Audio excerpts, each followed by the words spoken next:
«2006 թվականի հունիսի 22-ին Սեբաստիատի Չինա փողոցների խաչմերուկում անհայտ անձը AK-74 ինքնաձիգից կրակահերթ է բացում Մերսեդեսի ուղղությամբ, ինչի հետևանքով վիրավորվում եւ հիվանդանոցի ճանապարհին մահանում է 1980 թվականին ծնված Սեդրակ Վահանի Զատիկյանը։ Նույն վայրում պատահական գնդակի զոհ է դառնում անցորդ 1969 թվականին ծնված Կարինե Սարգսյանը։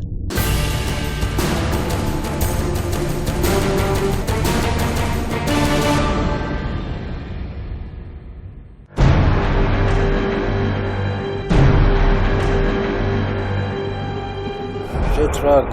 Վահանի Զատիկյանի սպանությունը ժամանակագրական առումով էլ եկավ հասավ այն ընթացքի մեջ եղավ, այն տարածքի մեջ եղավ, որ մեզ մոտ արդեն շատ սովորական էր դարձել մարդ սպանելը։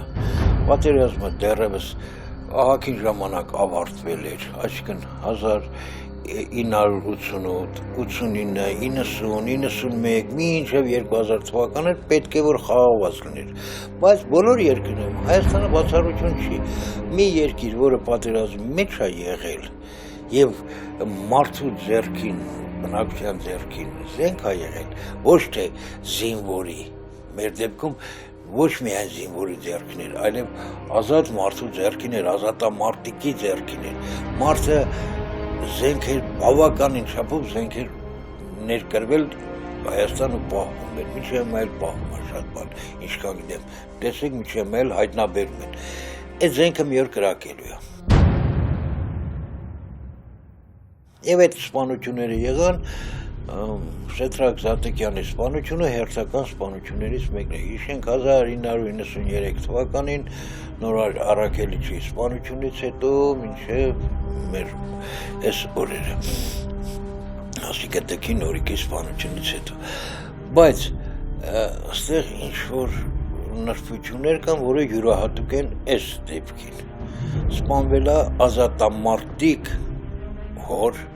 որը հետագայում դառավ պետական պաշտոնյա, համայնքի ղեկավար դառավ նրա որդին։ Եթե մենք այս զորնենք չպաշտպանենք, վաղը մեր երեխեքն են գնալու դե։ Դրա համար ավելի լավ մենք զոհվենք, քան թե մեր երեխեքները։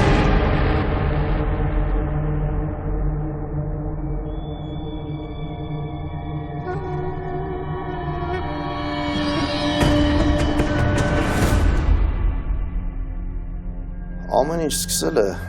Վահան Զատիկյանի մահից։ Վահան Զատիկյանը մահացել է 1999 թվականի հոկտեմբերի 7-ին։ Ըստ պաշտոնական վարկածի Վահան Զատիկյանը մահացել է սրտի կարտվածից։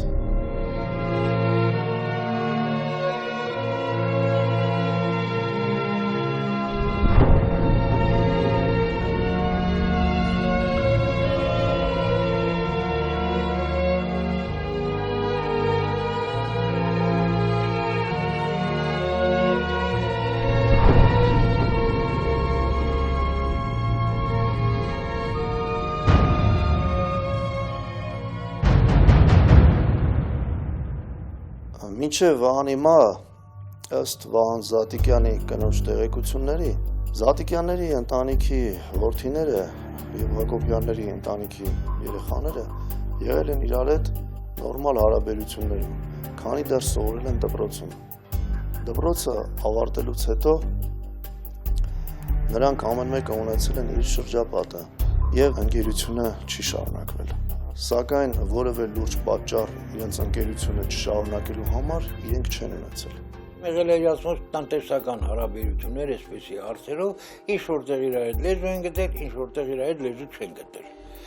Միշտ դա այդպես է լինում։ Գալիս է մի մոմենտ, երբ որ կարող է նստեն եղբոր նման իրար հետ ժանղոր բան ասեն իրար, բայց կգա երբ որ շահը մի քիչ նրանից նրան կանցնի, կտանք սպանեն փողի մարդիկ։ Մալաց է Սեբաստիայի համայնքի նախկին ղեկավար ազատամարտիկ Վահան Զատիկյանի որդիների և ազգային ժողովի նախկին պատգամավոր Հակոբ Հակոբյանի եղբոր որդիների միջև առաջացած թշնամանքը սկիզբ է առել օպերա ակումբում ծագած վիճաբանությունից։ Եթե հիշենք, թե ինչպես է եղել զարգացումները, տևական դադարից հետո Զատիկյանների և Հակոբյանների որդիները հանդիպում են օպերա ակումբում։ Սեթրակ Զատիկյանը իր փոքր եղբոր Անդրանիկի եւ իրենց ընկերների հետ գնում են ժամանակ անցկացնելու օպերա ակումբ։ Այնտեղ հանդիպում են հարբած վիճակում գտնվող Ստեփան Հակոբյանին իր փոքր եղբորի հետ։ Ըստ ականատեսների օպերա ակումբում թեժ ռազմուրկա է սկսել։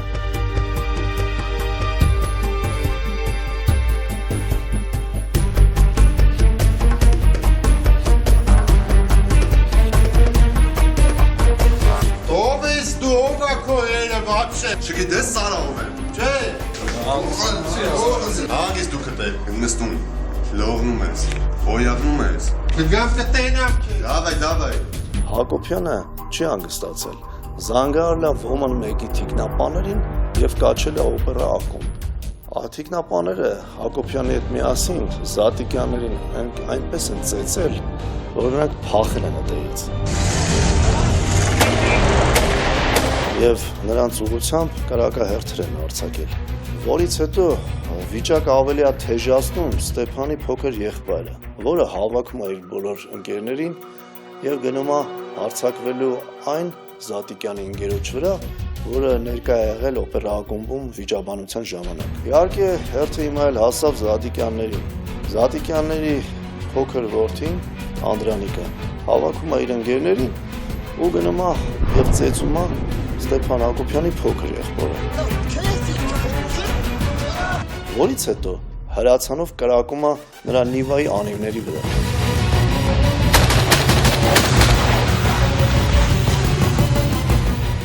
Այնուհետև գործը շարունակվում է Զատիկյանների տանը։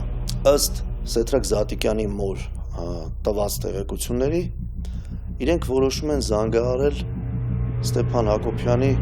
օրեղբորը, Հակոբ Հակոբյանին։ Այդ հեռախոսազրույցից հետո Սեթրակ Զատիկյանը Հակոբ Հակոբյանի հետ միասին Սեդրակ, հատ մուչ, սաղ քաղաքում ձեր պատմություն։ հավաքվում են իրենց տան նկուղում բիլիարդի սեղանի շուրջ զրուցելու։ Ուզում եմ ստեմաների վերջ վաբշե։ Երիկա։ Զրույցը եղել է շատ թեժ ու երկար։ Ես եմ խոսում։ Զրույցը ավարտվելուց հետո Սեթրակ Զատիկյանի մայրը Սոխակ Խոցանյանը խառնվել է այդ զրույցին, ասելով. «Մեջբերում եմ, Հակոբ», դիմելով Հակոբ Հակոբյանին, «դու ճանաչում ես եւ մեր երեխեքին, եւ ձեր երեխեքին, հաշտեցրու»։ Ի պատասխան նրան Հակոբ Հակոբյանը ասել է. «Իմ եղբոր երեխաները ինձ չեն ենթարկում»։ Խոսքը իհարկե միստր Հակոբի մասին է։ Այդ տեղեկություններն եմ ես ծանոթ եմ նաև նրան, որ նա ավելի լեկտի այրան պահել, էլ մի կողմին ներկայությամբ, նայա լեկտի պահել, ամեն վարկած գնացել է, բայց ինձ պետքա վերջնական վարկածը։ Այս խոսակցությունները թե լեդի ներողություն, միստր Հակոբը այս բանն արել, այն բանը արել, չգիտես ինչ արել, ստեղա խոսացել, այս դեպքերում միշտ էլ խոսակցություններ լինում են։ Գիտեք ինչ կա, այնտեղ խոսակցություն ա գնում, որ այս գործին խառնվել է նաև մեր իսկապես ընտիր գեներալ Մանվել Գրիգորյանը, որը փորձել է բարիշացնել այս մարդկանց, եկեք իր այդ լեզու գտեք, ասում են։ Բայց ով է գնացել, տեսել, որ Մանվել Գրիգորյանը, գեներալ Մանվել Գրիգորյանը, նրան ու նրան պիտի կանչի, ինչքան էլ Վահանը իր մոտիկ ընկեր է եղածլի, Վահանի տղին կանչի, Սեթրակին կանչի, նրա հետ ասի լեզու գտեք խոսակցություններ։ Այս խառը իրադարձություններից ու տարատեսակ ռազմորկաներից հետո Սեթրակ Զատիկյանը սպանվեց։ 2006 թվականի հունիսի 22-ին Սեբաստիայի և Տիչինայի խաչմերուկներում անհայտ անձը AK-74 ինքնաձիգից կրակահերթ էր արձակել Mercedes Magnus-ի վարորդ 31-ամյա Սեթրակ Զատիկյանի ուղղությամբ, որը վիրավորվեց, նրան տեղափոխեցին հիվանդանոց, բայց ցավոք ճանապարհին նա մահացավ։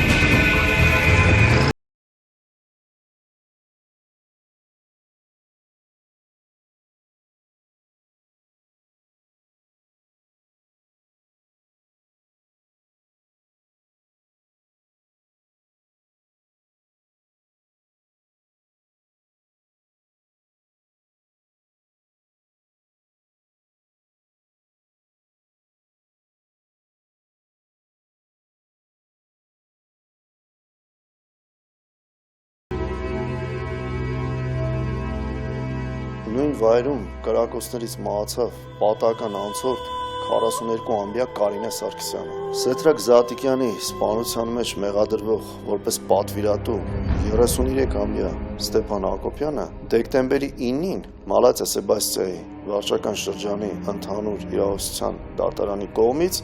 ճանաչվեց մեղավոր եւ դատապարտվեց 15 տարվա ազատազրկմանը։ Դատական նիստի ժամանակ քիլերը ցուցմունք տվեց, որ Սեթրակի եւ Անդրանիկի սպանությունները պատվիրվել են կատարել միաժամանակ, սակայն նույնիսկ քիլերների խիղճը չի տարել դա անեն։ Եվ հենց այդ պատճառով էլ քիլերը ցուցմունք տվեց, որ գումարը իրենց խոստացված չի փոխանցել հենց դրան պատճառով։ Գործը հարուցվել էր ՀՀ քրեական օրենսգրքի 104 հոդվածի 2-րդ մասի 8-րդ կետի համաձայն։ Սպանությունը շահադիտական դրդումներով, պատվերով, ինչպես նաև զուգորդված շորթումով, ավազակությամբ կամ բանդիտիզմով։ Իդեպ 2007 թվականի դեկտեմբերի 29-ին Մալացիա Սեբաստիա համայնքի առաջին ատյանի դատարանը սույն գործով վճիռ էր կայացրել։ Այդ վճռով սպանություն կատարող Արսեն Արուշյանը դատապարտվել էր ՑՄ ազատազրկման։ Իսկ Սեթրակ Զատիկյանի տեղաշարժի մասին նրան ինֆորմացիա տրամադրած Լուսինե Ղևոնդյանը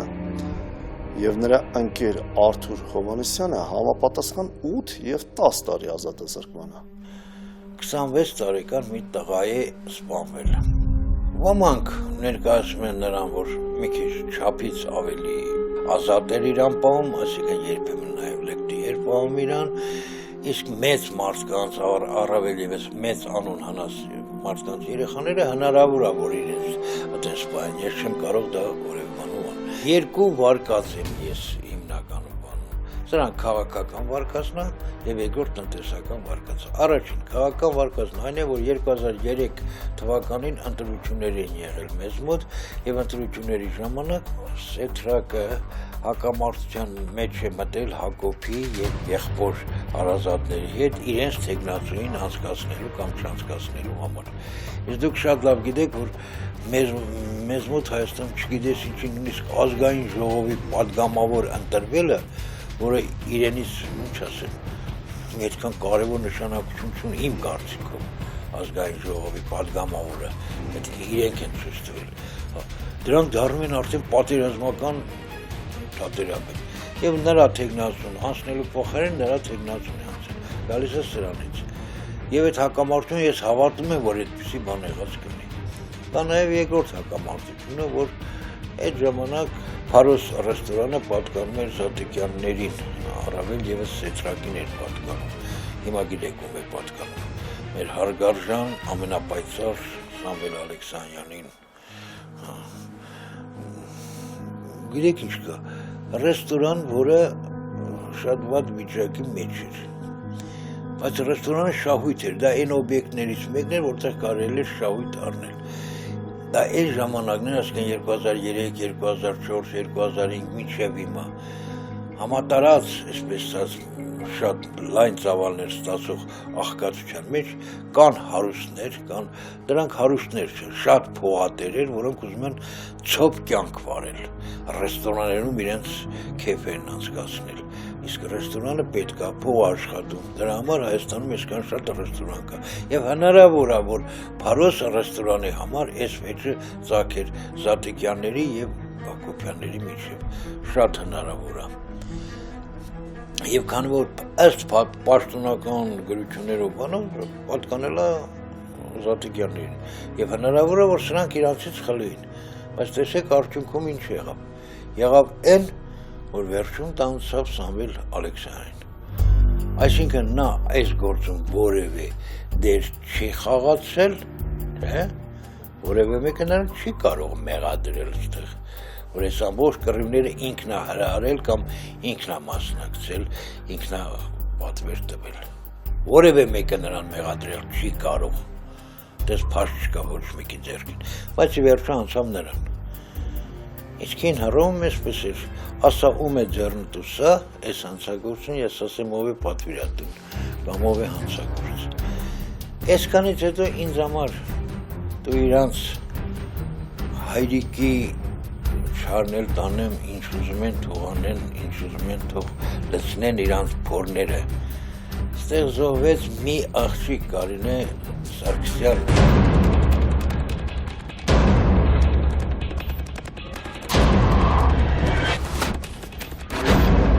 Ամենամեծ ցավը է սապում ես աղջիկը, որ ես չեմ ճանաչել, չեմ էլ ճանաչում։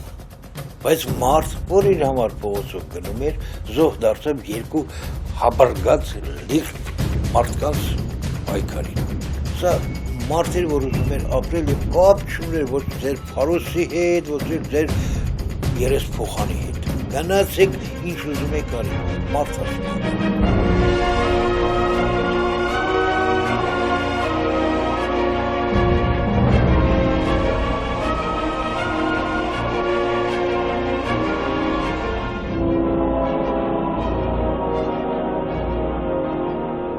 7 տարի անց 2013 թվականի հունվարի 13-ին առավոտյան ժամը 7-ի կողմերը Մալաթիա Սեբաստիայի համայնքի մեծարանցի 58 հասցեով հայտնաբերվեց 31-ամյա Անդրանիկ Զատիկյանի տին։ Անդրանիկ Զատիկյանը ըստ դատաբժշկական փորձաքննության արդյունքների մահացել է սրտի պսակաձև անոթներում արյան շրջանառության սուր խանգարումից մեթադոնային և հաշիշային ինտոքսիկացիայի ֆոնի վրա։ Այսինքն շրջանառվող վարկածը այն է, որ Անդրանիկ Զատիկյանը մահացել է գերդոզավորումից։ Իհարկե, հարազատները չեն հավատում, որ նա մահացել է այդ մահով։ Ըստ Անդրանիկ Զատիկյանի քեռու Մելս Հարությունյանի, Անդրանիկ Զատիկյանը իր մահից 1 ամիս առաջ մորը բուժման նպատակով տարել էր Գերմանիա և այնտեղ ինքն էլ էր ստուգում անցել։ Ըստ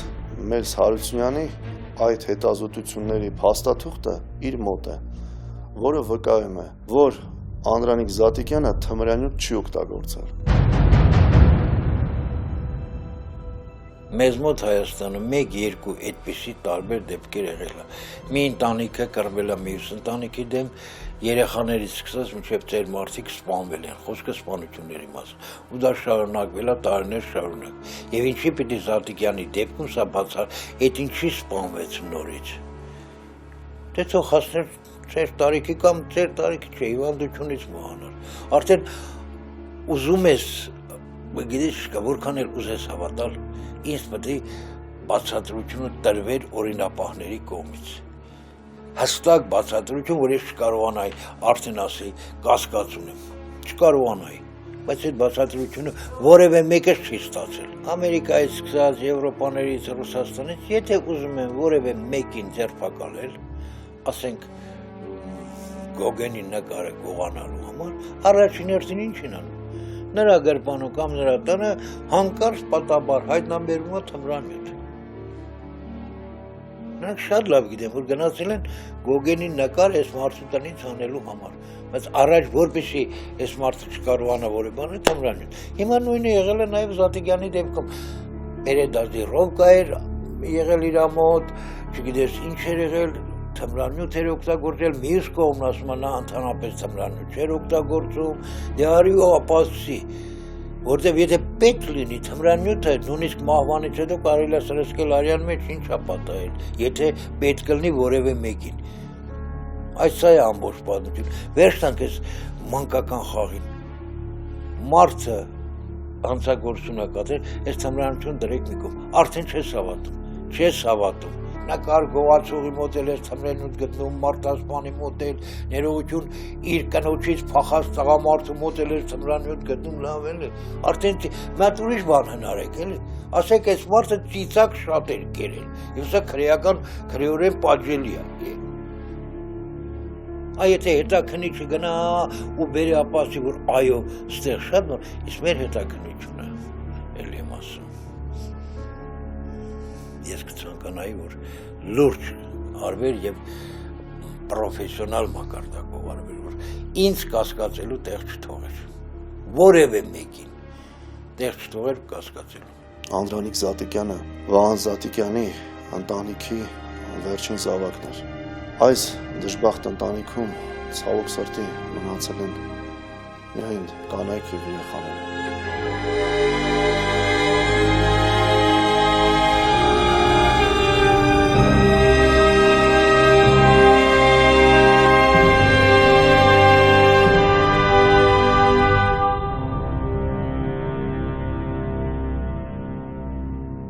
1960-50 թվականի, եթե Երևանում մեկ մարդ ոչ թե մահանում էր կամ սպանում էր, դա բազվայգուտ բաներ էր։ Ամբողջ Երևանը իմանում էր եւ գնում էր Զեյթունից, Կայարանից գնում ասում ինչ գիտես։ Հիմա Երևանում եթե sense վերցնենք, միայն Երևանը վերցնենք։ Ինչքան սպանություն է, մարդկանց ականջն ու աչքը սովորել է այդ սպանություններին։ Պարզապես ինձ հանգստացնում, գիտես ինչ կա, ես ինչտեղ եմ մարդ եմ սպանել։ Դեցիկը ռուգում մարդ եմ սպանել, ինչ է եղել, դատախազ եմ սպանել, ինչ է եղել, փոխոստիկանը, այսինքն սա դառնում է բնավորության գիծ եւ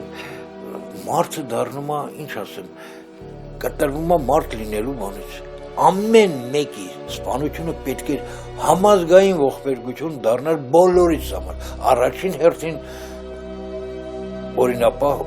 մարդկանց համար։ Այս սա պետք է լիներ մեր հիմնական խնդիրը։ Ով ուզում է լինի, ով մարդու կյանքը դա ամենացանկ բանն է։ Ով վրեժխնդիր է լինում, ուրիշների հետ կործանում է նաև իրեն։